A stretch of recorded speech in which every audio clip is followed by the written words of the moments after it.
Why isn't everyone enlightened? And he believed that in order to transform your personality, that first of all, you had to be disciplined, that's for sure.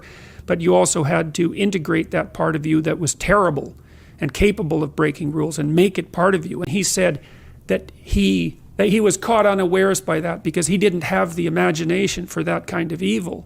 But from my perspective, all you're doing is stating your cowardice and your historical ignorance, because if you're going to be Minister of Foreign Affairs, you bloody well better have imagination for that kind of evil. Logically, unless you can think the way that an evil person thinks, then you're defenseless against them, because they'll go places you can't imagine and then they win.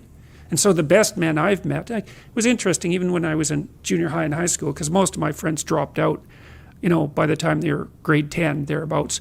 And a lot of them were guys who developed. She's interested in the guy who's the beast. And that's exactly right. And at this speech, I was talking about what it was to be a man and when I felt like I was a man.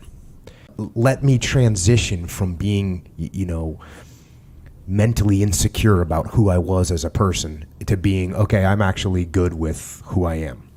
And, I got into Brazilian Jiu-Jitsu and mixed martial arts, and I learned how to fight. I knew that most people that I would encounter, I could defeat in a physical altercation. Because even though you might be tough in a street fight or in a fist fight with someone, when you're facing death, well, that's a whole nother level. And I made good decisions and did what I was supposed to do. And the last one was I got married and had kids. It's kind of crazy, but it reinforces what you always say, which is that there's deeper meaning. But the best is to act it out and understand it. And that's optimized.